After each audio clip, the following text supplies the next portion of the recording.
The ambulance sat less than 200 yards from my front porch, lights flashing against the windows of every house on the block, yet it couldn't reach my father because a 40-ton crane was parked sideways across the only entrance to our street.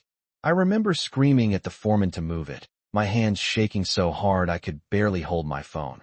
But he just looked over his shoulder, shrugged like I'd interrupted his lunch break, and said, "Lady, it'll take 20 minutes to fire this thing up." 20 minutes. When every second mattered. And as the paramedics grabbed their equipment and started running on foot, carrying oxygen tanks through the middle of what used to be our quiet neighborhood, something inside me changed forever. 9 months earlier, none of us imagined our street would become a construction graveyard.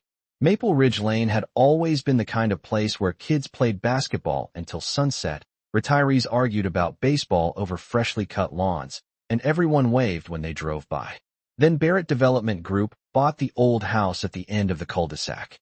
We figured they'd renovate it, maybe flip it, maybe build something a little bigger. Nobody complained because construction happens, that's life. What nobody expected was for one project to swallow an entire neighborhood. The man running it introduced himself as Travis Cole, a contractor with a permanent smirk and mirrored sunglasses that somehow stayed on even when he was talking to you. The first thing he told us was, "Don't worry, folks, we'll be out of your hair in 90 days.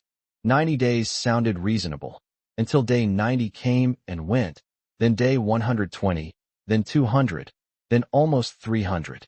Every morning at exactly 5 o'clock the neighborhood woke up to diesel engines coughing to life like angry monsters clearing their throats. Dump trucks rattled the windows, forklifts beeped non-stop, generators hummed all day, and the smell of fuel settled over our homes before sunrise.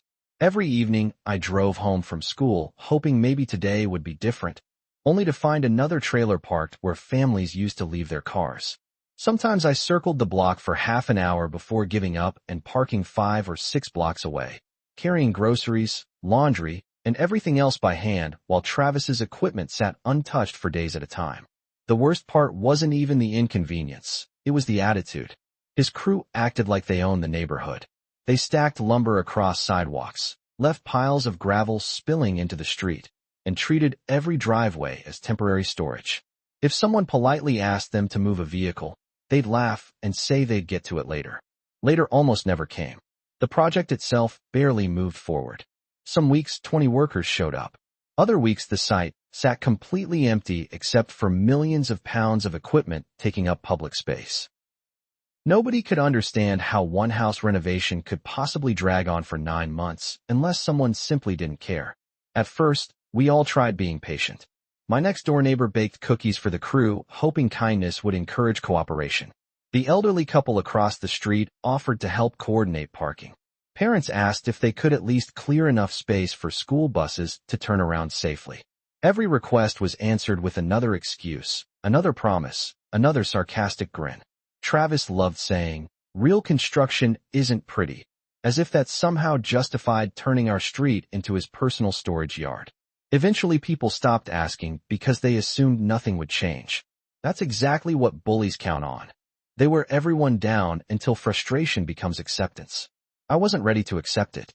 I started calling city offices, leaving messages, filling out complaint forms, documenting blocked intersections, and abandoned machinery.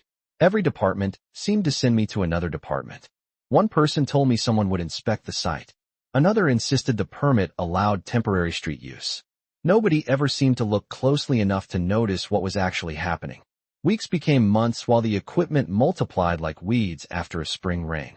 Then came the day that still wakes me up at night. My father, who had survived cancer and never once complained about getting older, suddenly collapsed in the kitchen clutching his chest. I called 911 before I even realized I was crying. The dispatcher stayed on the line while I unlocked the front door and waited for sirens. They arrived unbelievably fast, and then everything stopped. Through the front window, I could see the ambulance frozen behind an enormous lattice boom crane parked across the entrance to our street. The crew hadn't even been working that morning. The machine had simply been left there overnight because moving it was inconvenient. The paramedics jumped out and ran, carrying everything themselves while neighbors rushed outside to help guide them through the maze of equipment. I found Travis standing beside a pickup truck drinking coffee like it was any other Tuesday. Please, I begged him. Move the crane, my father is dying. He glanced toward the ambulance, took another sip, and said, Not my equipment, not my problem. I don't remember what I yelled after that. I only remember watching strangers fight to save my father's life while a man who had made our neighborhood miserable for 9 months couldn't even be bothered to make a phone call. Standing there in the middle of that chaos, surrounded by steel, concrete, and flashing emergency lights, I suddenly remembered something I'd spent years trying to leave behind. Before I became a high school history teacher, I'd spent nearly 15 years working as a state compliance investigator, and for the first time in a very long time, I stopped thinking like an exhausted neighbor and started thinking like an investigator again. Now let me pause the story for a second, because this is where a lot of people get fooled. This wasn't just about noisy construction equipment or an inconsiderate foreman. According to standard procedure, legitimate construction projects are expected to minimize unnecessary disruption, maintain safe access for emergency vehicles, and operate within the scope of whatever permits they've been issued. When someone starts acting like public space belongs to them simply because they're doing a job, that's a red flag. From a legal perspective, the details matter far more than emotions, because investigators don't build cases with outrage, they build them with evidence. This is a psychological trap. People like Travis count on neighbors getting angry, yelling, and eventually giving up, because emotional reactions are easy to dismiss, while organized documentation is much harder to ignore. That's exactly why I stopped arguing and started observing. The lesson here is, if someone believes they're untouchable, don't waste your energy trying to win the argument. Quietly collect the facts, understand the rules, and let the truth do the heavy lifting. The next morning, I didn't wake up angry. I woke up focused. That was a very different feeling. Anger makes you react. Experience teaches you where to look. I pulled an old notebook from my desk, charged every camera battery I owned, and began documenting everything with the same discipline I'd learned years earlier. Every blocked driveway, every piece of heavy equipment left unattended, every missing warning sign, every delivery that stretched across the roadway longer than necessary, every date, every timestamp. Nothing dramatic, nothing emotional, just facts. Travis noticed me taking pictures on the second day and laughed loud enough for his crew to hear. Building yourself a scrapbook? He called out. I smiled, waved, and kept walking. He mistook silence for surrender, and people like him almost always do. Over the following weeks, the notebook filled faster than I expected.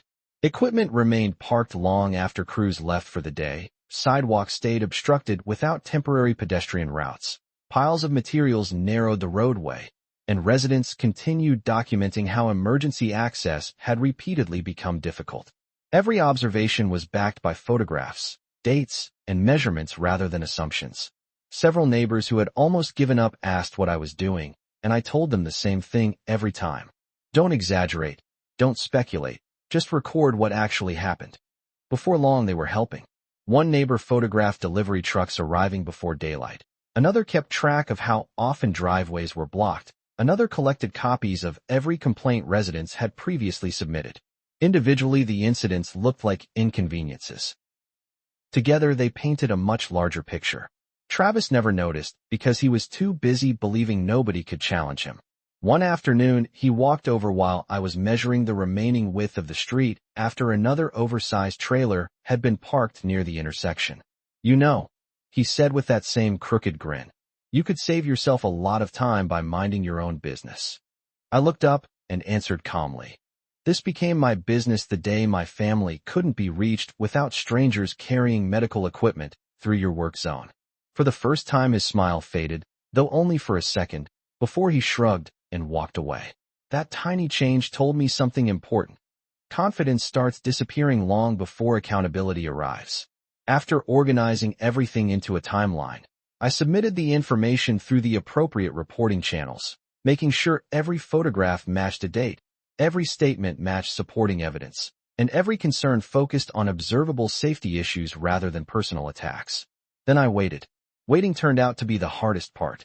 Another week passed. The equipment stayed. The noise continued. Travis acted even more arrogant than before, almost as if he sensed someone was watching and wanted to prove nobody could stop him.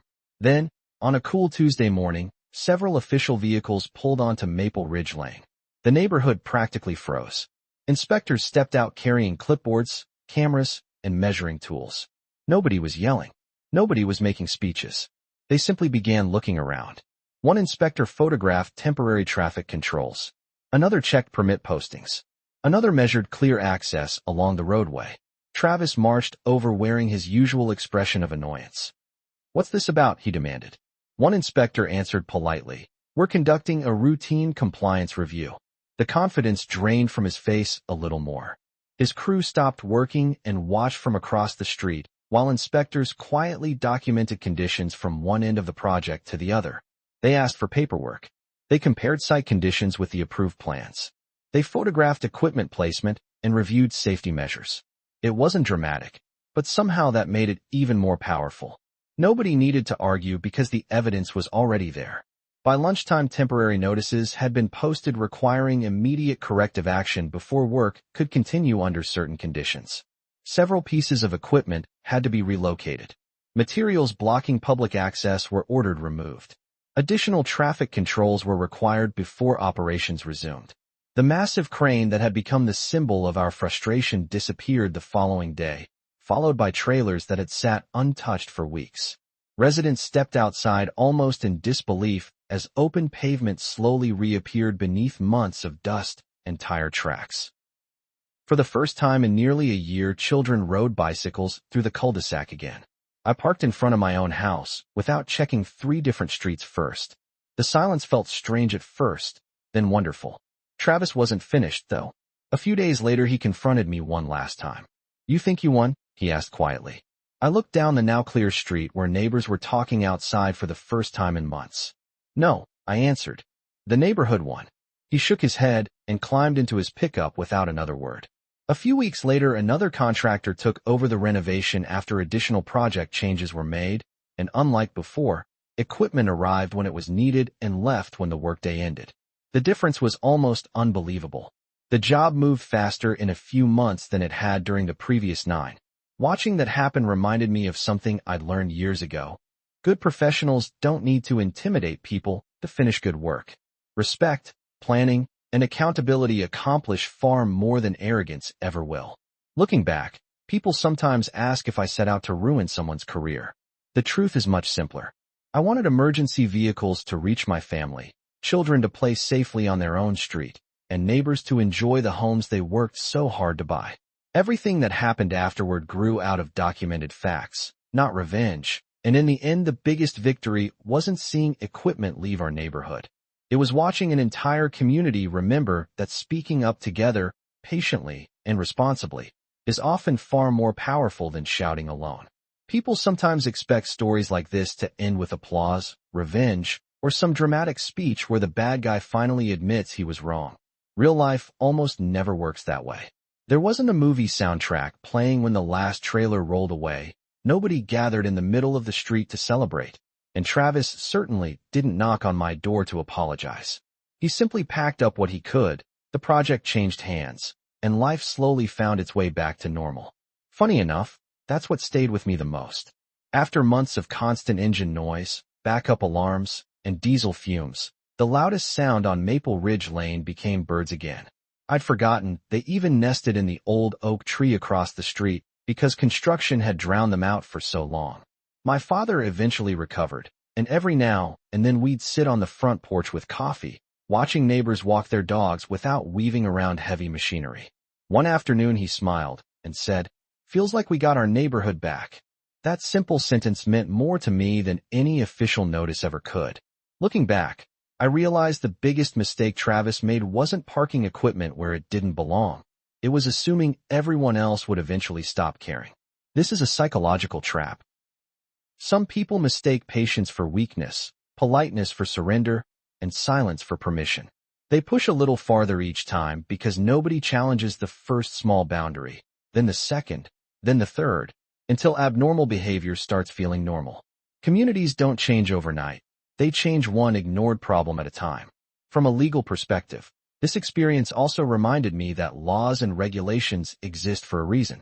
They're not designed to punish honest contractors or make legitimate projects harder. They're there to balance private business with public safety, neighborhood access, and the rights of everyone who lives nearby. Most construction companies understand that responsibility, communicate with residents, and work hard to minimize disruption because professionalism builds trust just as much as it builds homes. The ones who ignore those responsibilities often create far bigger problems than they realize. According to standard procedure, concerns are strongest when they're supported by accurate records, respectful communication, and verifiable facts instead of assumptions or personal attacks. That's true whether you're dealing with construction, neighborhood disputes, or almost any conflict in life. Emotions might start the conversation, but evidence is usually what finishes it. If there's one thing I hope people take away from my story, it's this. The lesson here is, you don't have to become the loudest person in the room to stand up for yourself. Sometimes the strongest response is staying calm while everyone expects you to lose your temper, learning the rules before making accusations, and giving the people responsible an honest opportunity to correct the problem before taking the next step. That's not weakness, that's discipline. And if they still refuse to listen, then let the facts speak louder than your frustration ever could. I never wanted to embarrass anyone. I never wanted to win. And I certainly didn't enjoy watching months of conflict unfold in front of my own home. What I wanted was incredibly ordinary. To park in front of my house, to know an ambulance could reach my family without obstacles, and to live on a street where neighbors respected one another enough to remember that every decision affects someone else. Maybe that's why this story still resonates with me today. It's not really about construction equipment or block parking spaces. It's about what happens when ordinary people decide they've tolerated enough and choose responsibility over rage. Now I'm curious what you think. Have you ever dealt with a contractor, neighbor, HOA, or anyone else who acted like the rules didn't apply to them? More importantly, how did you handle it? I'd genuinely love to read your experiences because every neighborhood has a story, and sometimes hearing someone else's perspective teaches us something we never expected. If you enjoyed this story and want to hear more real-world inspired neighborhood conflicts with practical lessons woven into them, don't forget to like the video, subscribe to the channel, and share your thoughts in the comments below, because sometimes the most ordinary streets hide the most unforgettable stories.